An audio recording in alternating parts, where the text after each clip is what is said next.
नमस्कार दोस्तों, जय श्री राम, राधे राधे, राम राम साहब। दोस्तों, आप देख रहे हैं एग्जाम पार आपके बार यूट्यूब चैनल और मैं हूं विनोद फौजदार। आपका स्वागत करता हूं आप इस चैनल पर। दोस्तों, आज से हम एक नई सीरीज स्टार्ट करते हैं। हम टॉपिक वाइज पढ़ते हैं। राजस्थान के इतिहास का हम एक नई सीरीज स्टार्ट कर रहे हैं जिसमें हम टॉपिक वाइज पढ़ेंगे। और आज का हमारा जो पहला टॉपिक होगा वो पुरातत्व से संबंधित होगा। सभ्यताएं होंगी आज के टॉपिक में हमारी में कि राजस्थान की जितनी भी सभ्यताएं हैं उन सारी सभ्यताओं से संबंधित कुछ प्रश्नों और कुछ कंटेंट को हम देखेंगे। तो एक चीज़ और मैं बता दूं आपको, अगर इस चैनल पर हम कक्षा 6, 7, 8 के हमारा राजस्थान और 9, 10 की राजस्थान अध्ययन को वन लाइनर क्वेश्चंस के तौर पर पढ़ चुके हैं। अगर आपने वो नहीं देखे हैं तो उन सभी वीडियोस को आप जाके देख लें। साथ ही हिंदी के भी संधि के टॉपिक्स चल रहे हैं, उनको भी आप देखें। दोस्तों, आज हम शुरू करते हैं राजस्थान के इतिहास का टॉपिक, जिसमें आज सभ्यताएं हमारा प्रमुख टॉपिक होंगे। आइए शुरू करते हैं सभ्यताओं का टॉपिक। पहला टॉपिक हमारा इसका राजस्थान की सभ्यताएं। दोस्तों, राजस्थान के इतिहास को हम 3 भागों में बांटते हैं: प्रागैतिहासिक, अद्य ऐतिहासिक और ऐतिहासिक स्रोत। तीनों में बांटते हैं। प्रागैतिहासिक में क्या था? कोई लिखित साक्ष्य उपलब्ध नहीं हुए प्रागैतिहासिक में, यानी कि ये कह सकते हैं प्रागैतिहासिक काल के अंदर मानव लिखना पढ़ने से अपरिचित था, पढ़ना लिखना नहीं जानता था। जबकि अद्य ऐतिहासिक काल में लिखित साक्ष्य उपलब्ध हुए हैं, लेकिन उनको हम पढ़ नहीं पाए। आज तक कोई पढ़ नहीं पाया है। इस तरह की लिपि में लिखे हैं जिनको कोई पढ़ नहीं पाया। जिस लिपि में लिखे हुए हैं वो लिपि सर्पिलाकार कहलाती है। उस लिपि को कहते हैं सर्पिलाकार, गौमूत्राकार। गौमूत्र लिपि है ये। जैसे गौमूत्र, गाय मूत्र करती है और वो गाय का मूत्र इधर उधर इधर उधर बहता हुआ चला जाता है, सांप की तरह से बहता हुआ चला जाता है। इस तरह से वो गौमूत्र लिपि कहलाती है या सर्पिलाकार लिपि कहलाती है, या फिर इसे वस्त्र फिदेन लिपि भी कहते हैं। दोस्तों,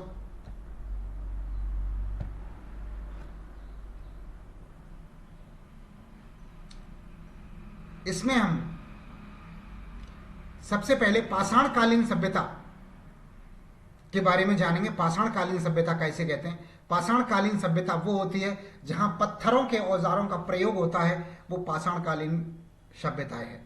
इसको भी 3 भागों में बांटा जा सकता है पाषाणकालीन सभ्यता को: पूर्व पाषाणकालीन, मध्य पाषाणकालीन और उत्तर पाषाणकालीन। पूर्व पाषाणकालीन में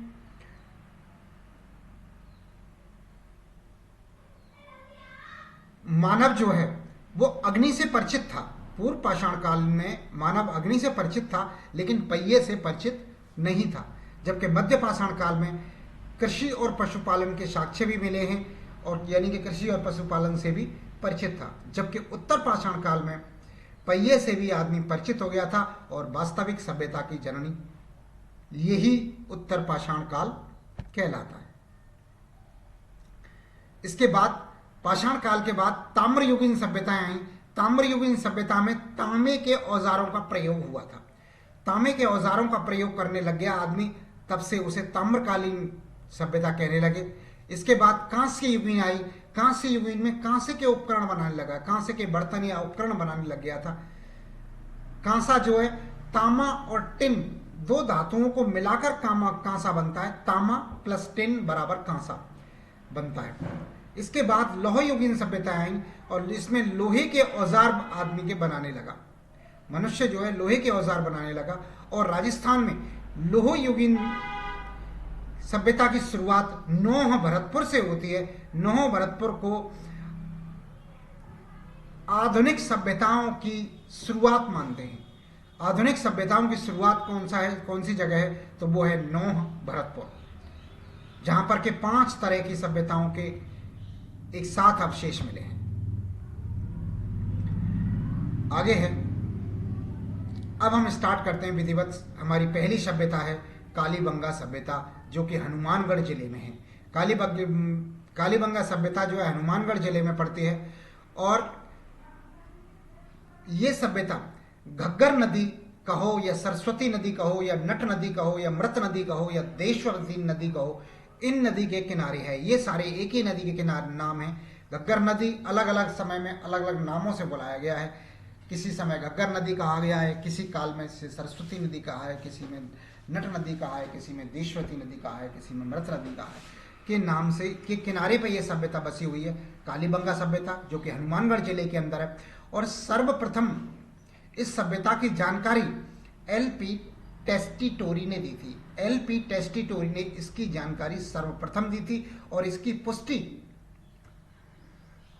ऑटिन स्टीन ने करी थी। ऑटिन स्टीन ने इसकी पुष्टि करी थी, जबकि वास्तविक खोजकर्ता इसके अमलानंद घोष हैं।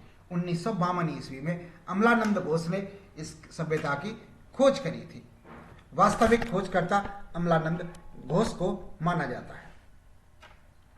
दोस्तों, जबकि उत्खनन, इस सभ्यता के उत्खनन का कार्य 1961 से 1969 के बीच में हुआ था। कई साल चला, 8 साल, लगभग 8-9 साल का कार्य चला है उत्खनन का। और इस उत्खनन का कार्य इसमें किया है वी लाल ने और बी के थापर ने। बी लाल इनका पूरा नाम है ब्रजवासी लाल, और बी के थापर यानी कि बाल कृष्ण थापर, इनके द्वारा उत्खनन किया गया इस सभ्यता का 1961 से 1969। कालीबंगा का शाब्दिक अर्थ जो होता है, कालीबंगा शब्द का शाब्दिक अर्थ होता है काले रंग की चूड़ियां। ये समय पूछा जाता है इसमें कि किस समय की ये सभ्यता है, तो इसको 2 भागों में विभक्त किया गया है। इसके समय को, काल को जो 2 भागों में विभक्त किया गया है। पहला काल 2400 से 2250 ईस्वी पूर्व बताया है कुछ वैज्ञानिकों ने, अनुसंधानकर्ताओं ने, और दूसरा काल जो बताया है 2200 से 1750 ईसा पूर्व के का काल बताया है। बी के थापर ने रेडियो कार्बन पद्धति से C14, रेडियो कार्बन पद्धति जो थी C14 के द्वारा 2300 ईसा पूर्व इसका काल बताया है कि सब 2300 ईसा पूर्व तक इसका काल था।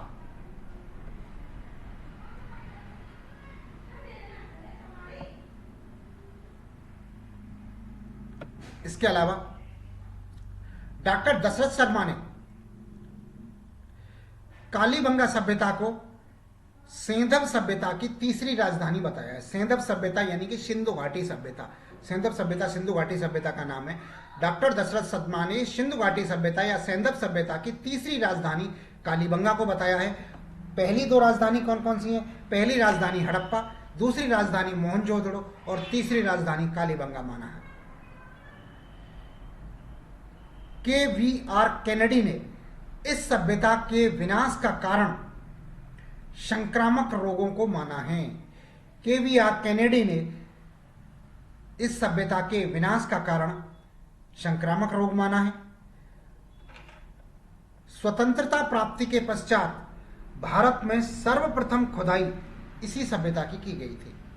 स्वतंत्रता प्राप्ति के पश्चात भारत में सर्वप्रथम खुदाई कालीबंगा सभ्यता की गई थी। इसके पश्चात दूसरे नंबर पर रोपड़ की गई थी, जो कि पंजाब राज्य में आता है। रोपड़ पंजाब की दूसरे नंबर पर की गई थी और सर्वप्रथम कालीबंगा की गई थी। 1961 ईस्वी में कालीबंगा सभ्यता पर 90 पैसे का डाक टिकट जारी किया गया था। 1961 में कालीबंगा सभ्यता पर 90 पैसे का डाक टिकट जारी किया गया था। अगला क्वेश्चन आगे देखते हैं अपन। इसके उपनामों की चर्चा करते हैं। तो इसका उपनाम जो है, कालीबंगा सभ्यता का उपनाम जो है दीनहीन सभ्यता कहलाया है। दीनहीन सभ्यता कहा गया है इससे।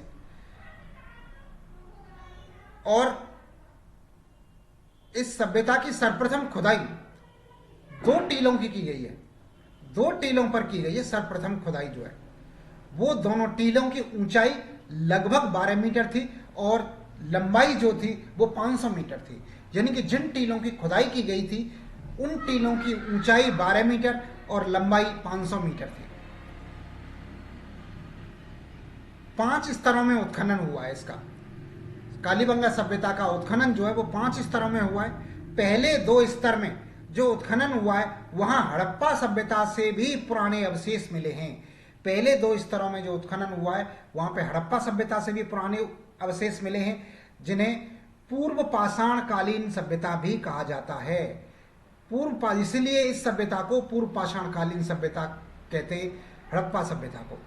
जबकि तीसरे, चौथे और पांचवें स्तर में जो उत्खनन हुआ है वो हड़प्पा सभ्यता के समकालीन पाई गई है। यानी कि ये कह सकते हैं कि इस सभ्यता को, यानी कि कालीबंगा सभ्यता के पहले 2 स्तर में जो खुदाई हुई है उसके आधार पर यह सभ्यता पूर्व हड़प्पा कालीन है, हड़प्पा काल से भी पहले की है। जबकि तीसरे, चौथे और पांचवें स्तर पर जो खुदाई हुई है उसके अकॉर्डिंग यह सभ्यता हड़प्पा कालीन है। अवशेष क्या क्या मिले हैं यहां पे, अब उनकी चर्चा करते हैं। विश्व में सबसे प्राचीनतम जुते हुए खेतों के प्रमाण मिले हैं यहां पर। विश्व में सबसे प्राचीनतम जुते हुए खेतों के प्रमाण मिले हैं। एक साथ दोहरी फसलें के प्रमाण मिले हैं। जौ और गेहूं के प्रमाण मिले हैं। एक साथ दोहरी फसल होती थी यहां पर। भूकंप के साक्ष्य मिले हैं यहां पे। मकानों में दरार पाई गई है, भूकंप के साक्ष्य मिले हैं। और सिलबट्टा, मापतोल के बांट, आभूषण, तांबे के पशु, अग्नि वेदिकाएं, तंदूर चूल्हा और शमशान स्थल यहां पे मुख्यतः पाई गई है। कौन कौन सी चीज, दोबारा देखें, सिलबट्टा, नापतोल के बांट, आभूषण, तांबे के पशु, अग्नि वेदिकाएं, तंदूर चूल्हा और शमशान स्थल पाए गए। कालीबंगा सभ्यता जो थी वो नगरीय सभ्यता थी। नगरीय सभ्यता होने के अवशेष मिले, यानी कि शहरी सभ्यता थी कालीबंगा सभ्यता जो थी। और इस सभ्यता के अंदर जो सड़कें थी, सड़कों की चौड़ाई लगभग 7.5 मीटर पाई गई है। 7.5 मीटर चौड़ाई है सड़कों की। समकोण पर हर सड़क समकोण पे काटती है।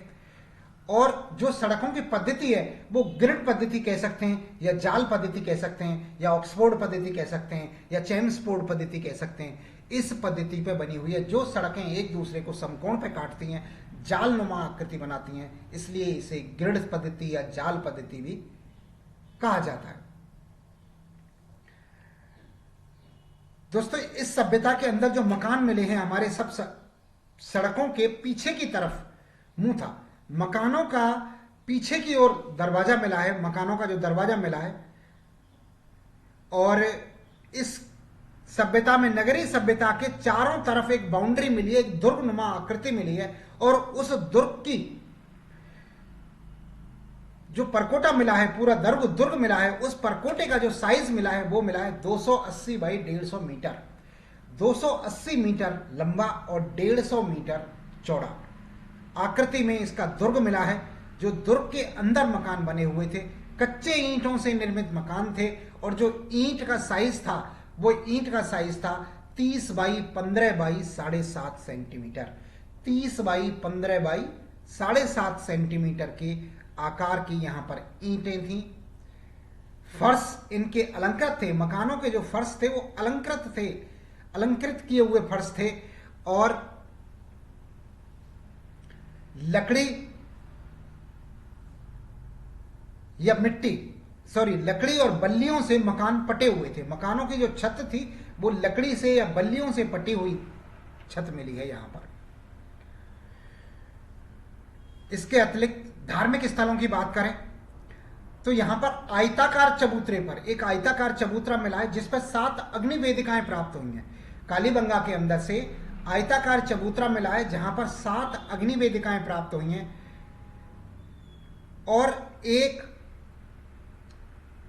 और यहां पर कुछ सिक्के पाए गए हैं जिन सिक्कों के अंदर एक तरफ तो व्याघ्र या चीते का चित्र मिला है, व्याघ्र या चीते का चित्र मिला है, और दूसरी तरफ किसी देवी या महिला का चित्र है। तो इस देवी या महिला के चित्र को देखकर यह अनुमान लगाया गया है कि यहां पर जो परिवार रहा होगा वो मात्र सत्तात्मक परिवार होगा। यानी कि कालीबंगा सभ्यता के अंदर कह सकते हैं मात्र सत्तात्मक परिवार था। यहां माता ही परिवार की मुखिया हुआ करती थी। एक नोट और है, इस सभ्यता को किसी देवी या देवता की मूर्ति प्राप्त नहीं हुई है। इस सभ्यता से किसी देवी या देवता की मूर्ति प्राप्त नहीं होती है। आगे बढ़ते हैं। इस सभ्यता में कुत्ता प्रिय जानवर था। कुत्ता मिला, कुत्ते के बहुत वो मिले हैं यहाँ पर अवशेष। तो कुत्ता इस सभ्यता का प्रिय जानवर था। ऊंट, बकरी, भेड़ इत्यादि भी कालीबंगा से भी परिचित थे। कालीबंगा के लोग ऊंट, बकरी, भेड़ से भी परिचित थे।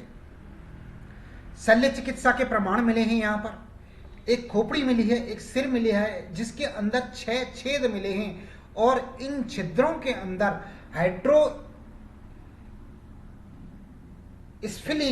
हाइड्रोस्फिलीज रोग की पुष्टि हुई है, रोग की जानकारी हुई है। इन हड्डियों में जो छेद थे उनमें कुछ पानी सा भरा हुआ मिला है और उस पानी से हमारे वैज्ञानिकों ने, हमारे डॉक्टरों ने यह पता लगाया है कि यहाँ पर इसके अंदर हाइड्रोस्फिलीज नाम की कोई बीमारी रही होगी उस समय में। आगे शमशान स्थलों की बात करें तो शमशान स्थल शवों को दफनाने के बारे में 3 तरह की जानकारी मिलती है कालीबंगा से। 3 तरह की जानकारी मिलती है और कालीबंगा के दुर्ग से, जो कालीबंगा का दुर्ग बना हुआ था 280 बाई 150 मीटर का, उस दुर्ग से 300 मीटर की दूरी पर शमशान स्थल मिले हैं। उस दुर्ग से, यानी कह सकते हैं कालीबंगा जो शहरी सभ्यता थी, जो नगरी सभ्यता थी, उस कालीबंगा से 300 मीटर दूर इन्होंने शमशान बना रखे थे। और शमशान में जो आदमी को दफनाया जाता था वो आयताकार या अंडाकार गड्ढा खोद के दफनाया जाता था। आयताकार गड्ढा खोदा जाता था या अंडाकार गड्ढा खोदा जाता था, जिसके अंदर पांव जो थे वो दक्षिण में रहते थे, पैर दक्षिण में रहते थे और जो सिर था वो उत्तर की तरफ रहता था। सिर उत्तर की तरफ रहता था और मुंह ऊपर को रहता था। मुंह ऊपर की तरफ करके उसको दफनाया जाता था। जबकि कुछ वृत्ताकार भी मिले हैं, दूसरा वृत्ताकार प्रणाली से भी मिले हैं। और जो वृत्ताकार प्रणाली मिली है वो वृत्ताकार प्रणाली में सबको बोरों में बंद करके, जो सब होता था उसको तोड़ मरोड़ के बोरे में बंद करके दफनाने का प्रमाण प्राप्त हुए हैं। इसके अतिरिक्त तीसरा आयताकार या अंडाकार और वृत्ताकार मृत भांड निक्षेप प्रणाली भी पाई गई है। यानी कि आयताकार, अंडाकार या वृत्ताकार मृत भांड निक्षेप प्रणाली, यानी कि किसी बड़े से मिट्टी के बर्तन में डाल के और उसको डिस्पोजल करने के भी तरीका वहां पर प्राप्त हुआ है। इसके अंदर जो गड्ढा खोद के रखते थे, जिसमें पैर दक्षिण की ओर रखते थे, मुख सिर की ओर रखते थे, मुख ऊपर की ओर रखते थे, सिर उत्तर की ओर करते थे, यहां पर सबके पास में कुछ खाद्य सामग्री पाई गई है। कुंडल रखे हुए मिले हैं, कुंडल या आभूषण कह सकते हैं, और श्रृंगार का सामान मिला है और तांबे का दर्पण रखा हुआ मिला है। शमशान में सबके पास ये सामान रखे हुए मिले हैं। खाद्य सामग्री मिली है, कुंडल या आभूषण मिले हैं, श्रृंगार सामग्री भी मिली है और तांबे का दर्पण भी मिला है। तो ये सभ्यता थी हमारी कालीबंगा सभ्यता। इसके बाद हम बात करते हैं अब आहड़ सभ्यता की। और आहड़ सभ्यता कहां पर है? उदयपुर जिले के अंदर पड़ती है। दूसरी सभ्यता, प्रमुख सभ्यता आहड़ सभ्यता, जो कि उदयपुर जिले के अंदर पड़ती है। आइए देखते हैं दोस्तों, ये जो सभ्यता है आहड़ सभ्यता, ये आहड़ नदी के किनारे है, या इसी नदी को बेड़च नदी भी कहते हैं। अगर ये दोनों ही ऑप्शन हमारे पेपर में नहीं मिले तो फिर बनास नदी के किनारे इस सभ्यता का विकास माना जाता है। कुछ एक वैज्ञानिक ने, एक अनुसंधानकर्ता ने इसे बनास सभ्यता भी कहा है। इसका जो उत्खनन किया है वो A.K. व्यास ने किया है। सर्वप्रथम उत्खनन A.K. व्यास द्वारा किया गया है 1953 ईस्वी में। A.K. व्यास द्वारा आहड़ सभ्यता का उत्खनन किया गया। आहड़ सभ्यता का उत्खनन A.K. व्यास के द्वारा किया गया है सबसे पहले 1953 ईस्वी में। इसके बाद 1954 ईस्वी में R.C. अग्रवाल ने किया है। R.C. अग्रवाल एवं विजय कुमार द्वारा किया गया है। 1954 में R.C. अग्रवाल और विजय कुमार के द्वारा किया गया है और धूलकोट नामक स्थान पर किया गया है। कहाँ किया गया? धूलकोट नामक स्थान पर, एक धूलकोट नाम का गांव है, धूलकोट नाम का एक जगह थी, उस जगह पे किया गया है। और व्यापक तरीके से किया गया है, व्यापक किया गया है, बहुत पर्याप्त मात्रा में व्यापक उत्खनन का कार्य किया गया है। किनके द्वारा? आरसी अग्रवाल और विजय कुमार के द्वारा 1954 में धूलकोट नामक स्थान पर व्यापक उत्खनन का कार्य किया गया है। इसके बाद में वीके मिश्र आते हैं। वीके मिश्र और एचडी सांकलिया, वीके मिश्र और एचडी सांकलिया ने भी उत्खनन का कार्य किया है। और पीसी चक्रवर्ती और विजय कुमार, ये राजस्थान सरकार की तरफ से उत्खनन के समय पे अपनी उपस्थिति इन्होंने दर्ज कराई थी। पीके चक्रवर्ती और विजय कुमार राजस्थान सरकार की तरफ से वहां पर उपस्थित थे खुदाई के दौरान।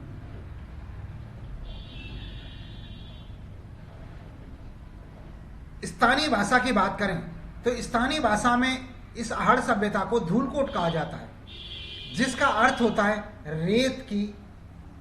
रेत का टीला। रेत का टीला अर्थ होता है धूलकोट शब्द का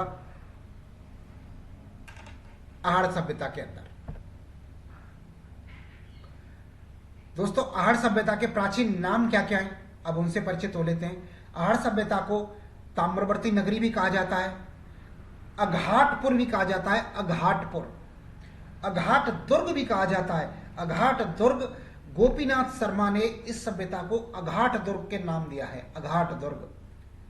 इसके उपनाम क्या क्या है? बनास संस्कृति कहा गया है, आहड़ संस्कृति कहा गया है, और धीरज संस्कृति भी इस सभ्यता को कहा गया है। आहड़ सभ्यता को बनास संस्कृति, आहड़ संस्कृति और धीरज संस्कृति भी कहा गया है।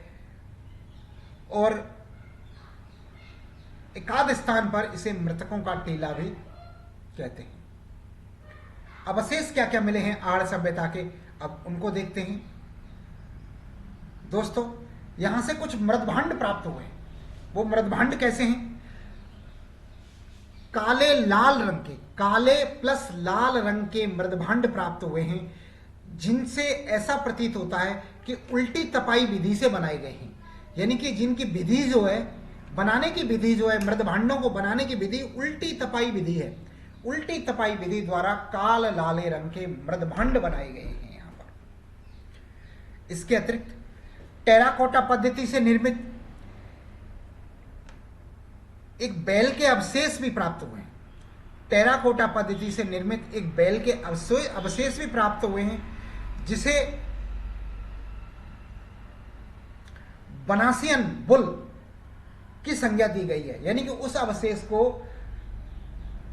जो बैल के अवशेष प्राप्त हुए हैं, उसे बनासियन बुल की संज्ञा दी गई है। बनासियन बुल, बनासियन सांड।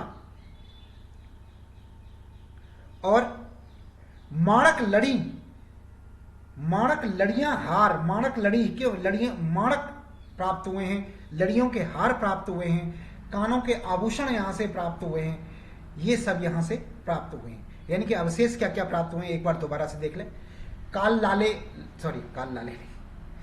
काला और लाल रंग के मृदभांड प्राप्त हुए हैं, जो उल्टी तपाई विधि से बनाए गए हैं। इसके अलावा टेराकोटा पद्धति से निर्मित एक बैल के अवशेष प्राप्त हुए हैं, जिसे बनासियन बुल कहा गया है, बनासियन सांड कहा गया है। इसके अतिरिक्त माणक, लड़ियों के हार, लड़ियां हार, कानों के आभूषण इत्यादि भी यहां से प्राप्त होते हैं।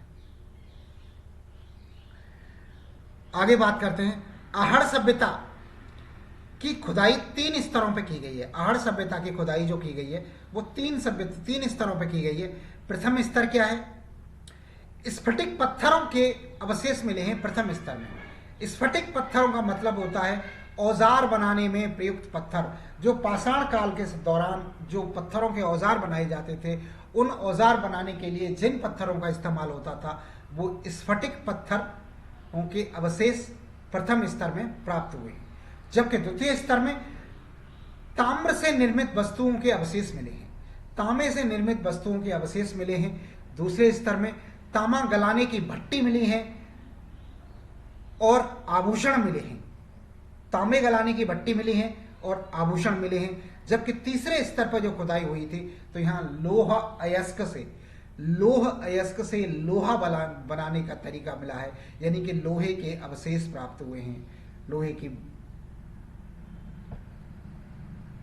आगे यहां से 6 यूनानी मुद्राएं व 3 मोहरें प्राप्त हुई हैं। कहां से? आहड़ से। आहड़ से 6 यूनानी मुद्राएं प्राप्त हुई हैं और 3 मोहर प्राप्त हुई हैं, जिन मुद्राओं पर एक तरफ त्रिशूल और तीर व तर्कस के चिन्ह मिले हैं।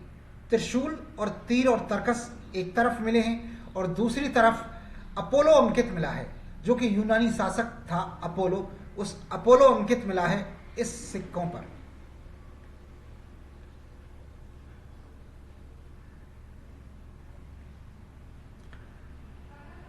इसके अतिरिक्त यह एक प्राचीन सभ्यता, यह एक ग्रामीण सभ्यता है जिसमें परिवार संयुक्त थे।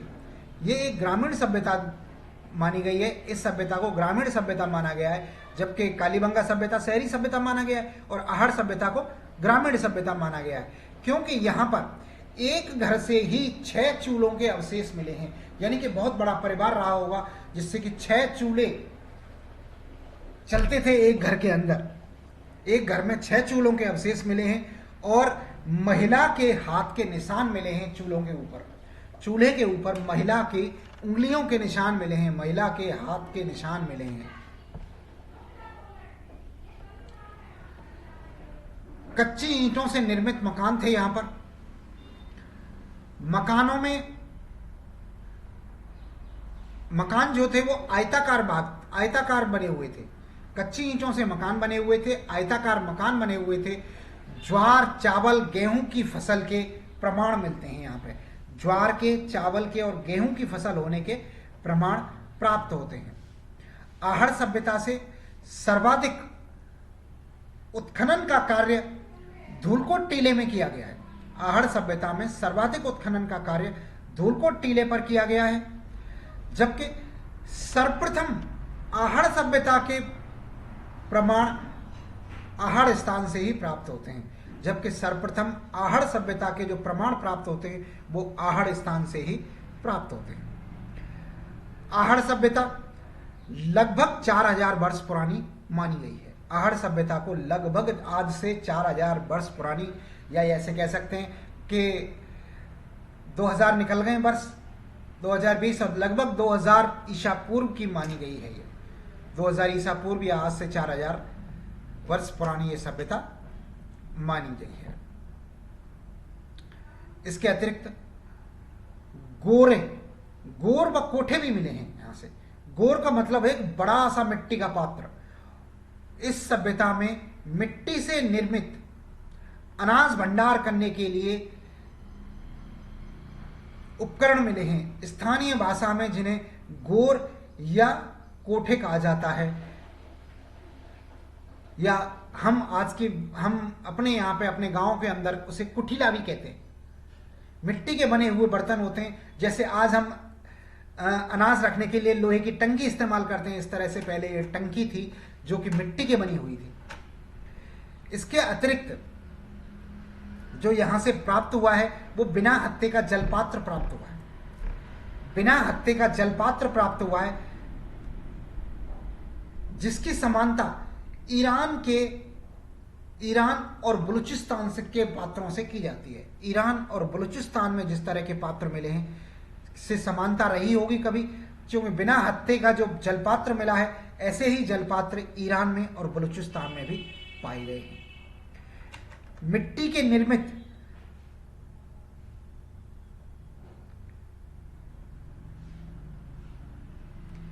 दीपक मिले हैं। मिट्टी के निर्मित दीपकों के अवशेष भी प्राप्त हुए हैं, जो किसी धार्मिक अनुष्ठान करने का संदेश देते हैं। प्रमुख उद्योग जो थे यहाँ पर वो तांबा का प्रमुख उद्योग था। तांबा इनका प्रमुख उद्योग था और पशुओं की जानकारी भी मिलती है, यानी कि पशुपालन और कृषि भी इनका प्रमुख उद्योग थे। यानी कि तांबा उद्योग था, पशुपालन था और कृषि जो इनके प्रमुख उद्योग थे। अब तीसरी सभ्यता की हम बात करते हैं और तीसरी और महत्वपूर्ण सभ्यता है जहाँ से कि प्रश्न बनता ही बनता है, वो है गणेश्वर सभ्यता, जो कि सीकर जिले के अंदर है गणेश्वर सभ्यता। ये सभ्यता कांतली नदी के तट पर है। ये सभ्यता जो है गणेश्वर सभ्यता कांतली नदी के तट पर है, गणेश्वर टीले के ऊपर। कांतली नदी के तट पर गणेश्वर टीला है, जो कि नीम का थाना तहसील में पड़ता है, और नीम का थाना तहसील सीकर जिले के अंदर आती है। इसका उत्खनन 1977 ईस्वी में हुआ था, 1977 के अंदर हुआ था। आरसी अग्रवाल और विजय कुमार के द्वारा किया गया था। इसका उत्खनन करता कौन थे गणेश्वर सभ्यता के? आरसी अग्रवाल और विजय कुमार।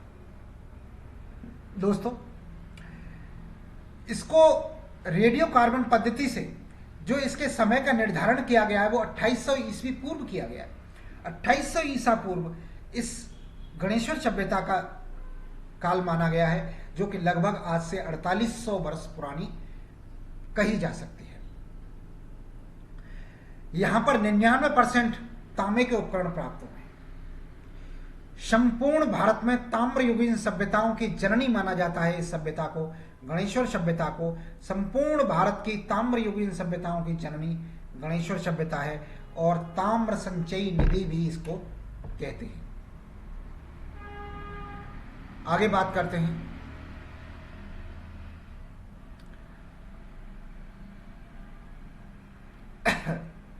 यहां पर जो सिक्के प्राप्त हुए हैं वो तांबे से बने हुए प्राप्त हुए हैं।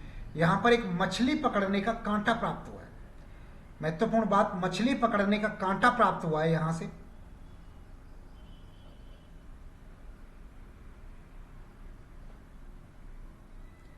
इसके अतिरिक्त बाडगिरे,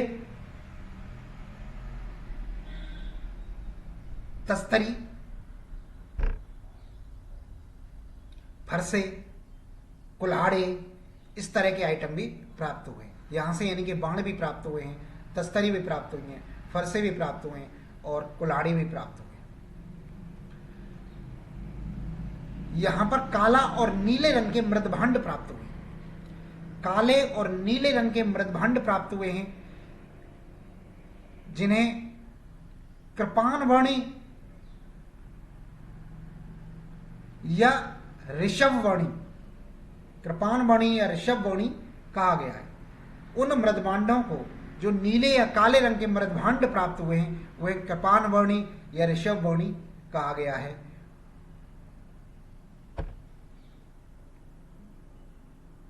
इसके अतिरिक्त प्राप्त अवशेष जो हैं हमारे यहां से,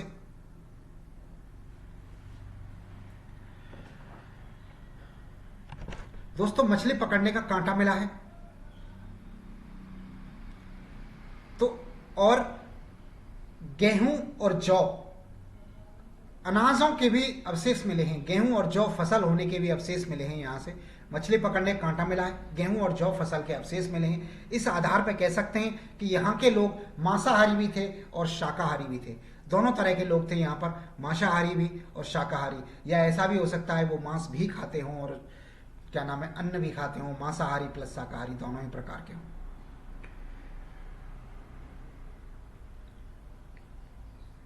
इसके अतिरिक्त जो औजार थे यहां पर वो 99% औजार तांबे के बने हुए थे।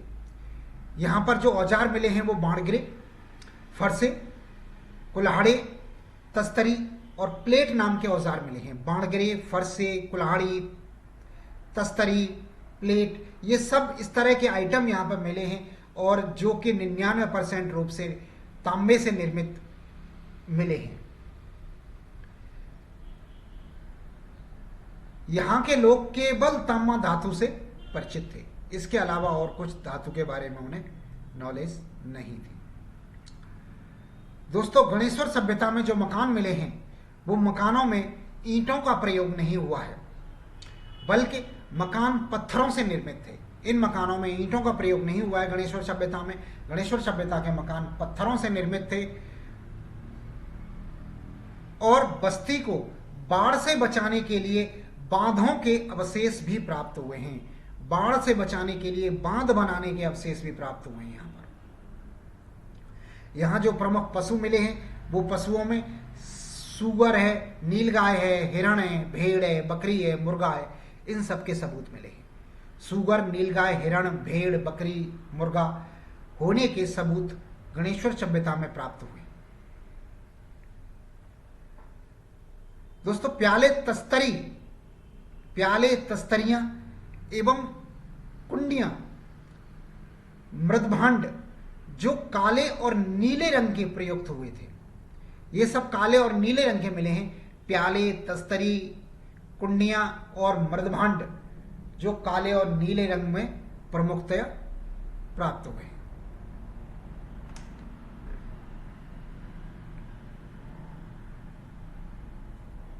अब बात करते हैं हम अगली सभ्यता की।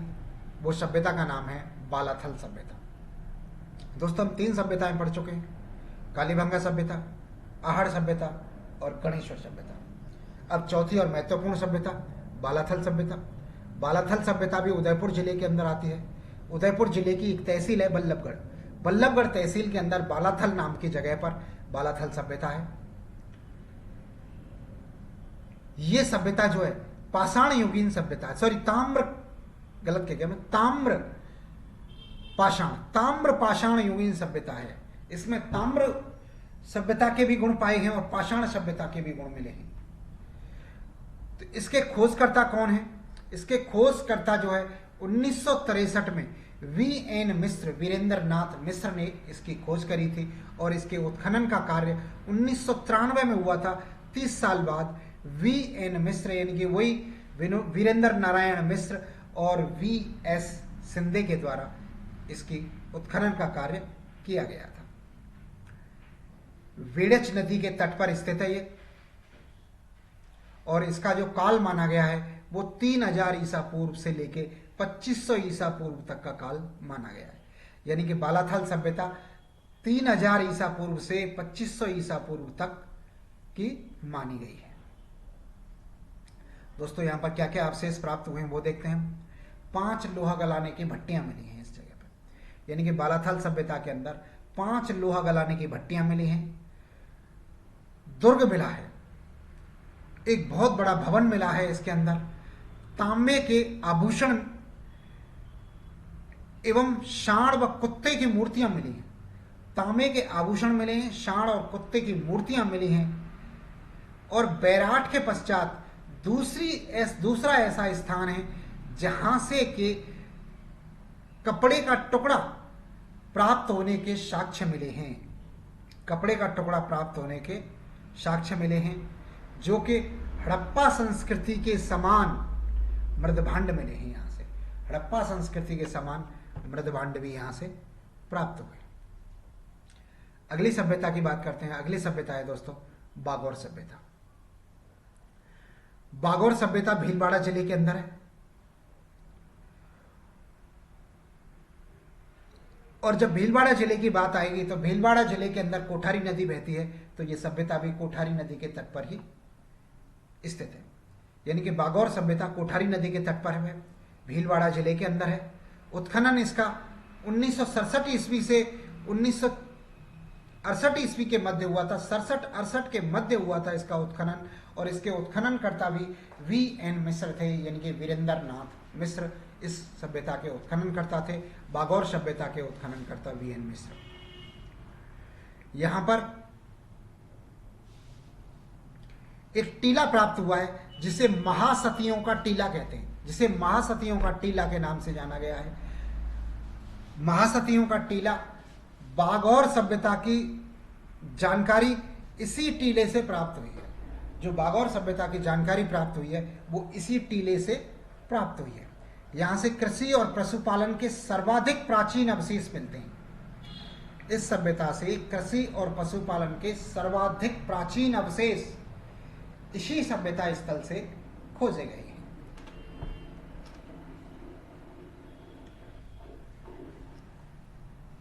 इस सभ्यता में को मध्य पाषाण कालीन अवशेष प्राप्त होते हैं। इस सभ्यता से मध्य पाषाण कालीन अवशेष प्राप्त होते हैं एवं तांबे और पत्थर के औजार प्रयुक्त होते थे। यहाँ पर तांबे और पत्थर यानी कि हमें यहाँ पे दोनों तरह के औजार मिले, तांबे के औजार भी मिले हैं और पत्थर के औजार भी मिले हैं। यानी कि कह सकते हैं ये जो काल था हमारा, बीच का काल था, न पूर्व पाषाण काल था न उत्तर पाषाण काल था, मध्य का पाषाण काल था, जब कि लोग दोनों ही सभ्यताओं से उस समय पर परिचित थे। यहां से प्राप्त अवशेष आहड़ सभ्यता के समान हैं। यहां से जो अवशेष प्राप्त होते हैं इस सभ्यता से, वो आहड़ सभ्यता के समान हैं।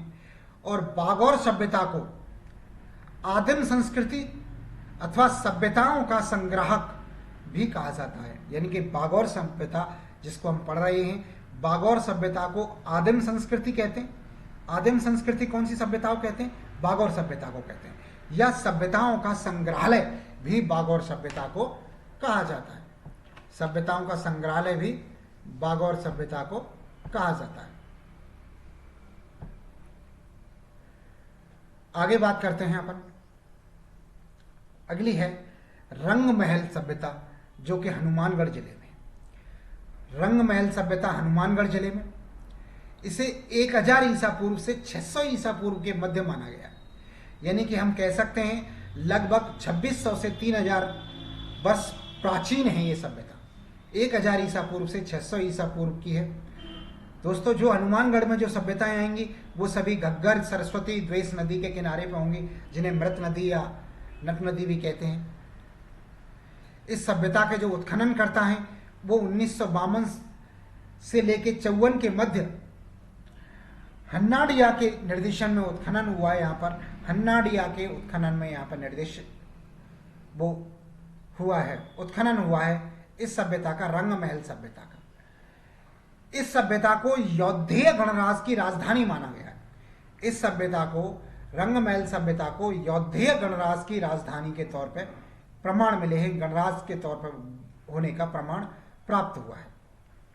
यह एक सैंधव कालीन सभ्यता के अवशेष मिले यहाँ से। सैंधव मतलब सिंधु कालीन सभ्यता के अवशेष भी यहाँ से प्राप्त हुए हैं। कुषाण कालीन सभ्यता के अवशेष भी प्राप्त हुए हैं और पूर्व गुप्त कालीन सभ्यता के अवशेष भी हमें यहाँ से प्राप्त होते हैं। हमें यहाँ से किस किस के अवशेष प्राप्त होते हैं? रंगमहल सभ्यता से। रंगमहल सभ्यता को यौधेय गणराज के राजधानी होने के प्रमाण मिलते हैं। सैंधव सभ्यता के समकालीन होने के सैंधव सभ्यता के अवशेष मिलते हैं। कुषाण कालीन सभ्यता के अवशेष मिलते हैं और पूर्व गुप्त सभ्यता के अवशेष भी हमें यहाँ से प्राप्त होते हैं। इसके अतिरिक्त गंधार शैली की छाप वाली मृण मूर्ति मिली है हमें। मृण मूर्ति मिली है गांधार छाप की, गांधार शैली की छाप वाली मृण मूर्ति पाई है। कनिष्क प्रथम व कनिष्क द्वितीय के काल की मुद्राएं मिली हैं। कनिष्क प्रथम व कनिष्क द्वितीय के काल की मुद्राएं मिली हैं और वासुदेव कालीन मुद्राएं भी मिली हैं। यानी कि राजा वासुदेव के काल की मुद्राएं भी हमें यहाँ से प्राप्त हुई हैं। इसके अलावा पंचकालीन मुद्राएं भी हमें इस सभ्यता से मिली हैं। यानी कि रंगमहल सभ्यता से हमें किस किस प्रकार की मुद्राएं मिली हैं? वो मुद्राएं मिली हैं हमें कनिष्क प्रथम और कनिष्क द्वितीय की मुद्राएं, वासुदेव कालीन मुद्राएं और पंचमार्ग की मुद्राएं भी हमें यहाँ से प्राप्त होती हैं। आगे बात करते हैं पीलीबंगा सभ्यता। ये भी हनुमानगढ़ जिले में, अगर हनुमानगढ़ जिले में होगी तो घग्गर, सरस्वती, द्वेषवती नदी के किनारे पे होगी ये सभ्यता। इस सभ्यता को सैंधव सभ्यता के कालीन अवशेष मिले हैं। इस सभ्यता के अंदर सैंधव सभ्यता कालीन अवशेष मिले हैं। एक विशेष प्रकार का घड़ा प्राप्त हुआ है जिसे बूटो कहा गया है, एक विशेष प्रकार का बड़ा सा घड़ा प्राप्त हुआ है जिसे बूटो कहा गया है। ये बूटो शब्द बहुत प्रमुख है। बूटो एक घड़े को कहा गया है जो कि एक बड़ा सा घड़ा मिला है, जो कहाँ पे मिला है? पीलीबंगा सभ्यता के अंदर मिला है। इसके अतिरिक्त यहाँ पर रामदेव जी का मंदिर मिला है, एक पीपल का वृक्ष भी मिला है। रामदेव जी का मंदिर और पीपल के वृक्ष होने के प्रमाण भी हमें यहाँ से प्राप्त हुए पीलीबंगा सभ्यता से। अब बात करते हैं हम रेड सभ्यता की, जो कि टोंक जिले के अंदर आती है। रेड सभ्यता, रेड सभ्यता जो है ये डील नदी के किनारे पर, याद रखना है, डील नदी के किनारे पर है रेड सभ्यता। और इसके उत्खननकर्ता दयान राम साहनी और केदारनाथ पुरी हैं। दयाराम साहनी और केदारनाथ पुरी इस सभ्यता के उत्खनन करता है। प्राचीन भारत व राजस्थान का टाटा नगर भी इसे कहते हैं। इस सभ्यता को यानी कि रेड सभ्यता को प्राचीन भारत का और राजस्थान का टाटा नगर भी कहा जाता है। दोस्तों, मालव जनपद के सिक्के प्राप्त हुए हैं, यानी कि मालव जनपद के सिक्के इस सभ्यता से प्राप्त हुए हैं। ढलित सिक्के थे, जो सिक्के ढलित सिक्के थे, ढले हुए सिक्के थे। चांदी की पंचमार्क या आहत मुद्राएं भी प्राप्त हुई हैं। चांदी की पंचमार्क मुद्राएं प्राप्त हुई हैं या आहत मुद्राएं भी प्राप्त हुई हैं, और यहाँ पर सर्वाधिक मुद्राएं प्राप्त हुई हैं, और जिन मुद्राओं की संख्या 6000 थी। 6000 मुद्राएं प्राप्त हुई हैं, जिनमें से 3075 चांदी की मुद्राएं थी। इन जो इस सभ्यता के अंदर, इनकी रेड सभ्यता के अंदर जो 6000 मुद्राएं प्राप्त हुई हैं, इन 6000 मुद्राओं में से 3075 मुद्राएं चांदी की थीं। शेष मुद्राएं तांबे की या लोहे की हो सकती हैं। लोहे की सामग्री भी प्राप्त हुई है।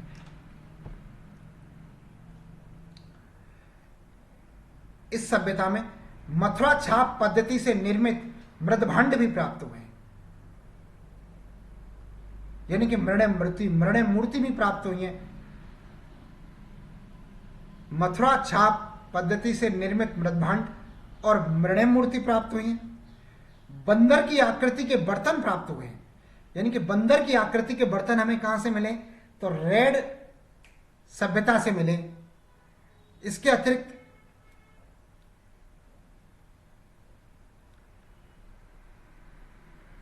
भव्य और आलीशान बृहत इमारतों के अवशेष भी मिले हैं।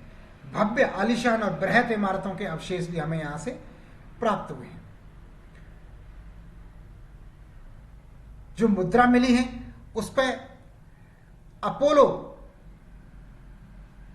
शब्द का खंडित रूप में मिला है हमें। अपोलो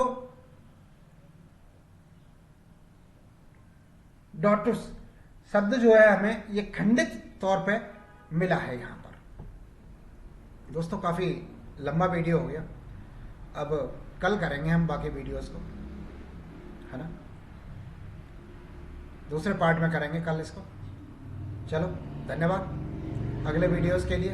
अगला वीडियो हम कल यहीं से स्टार्ट करेंगे, इसी जगह से, नगर सभ्यता से, जो कि टोंक जिले के अंदर ही है। धन्यवाद वीडियो देखने के लिए। जय हिंद, जय भारत।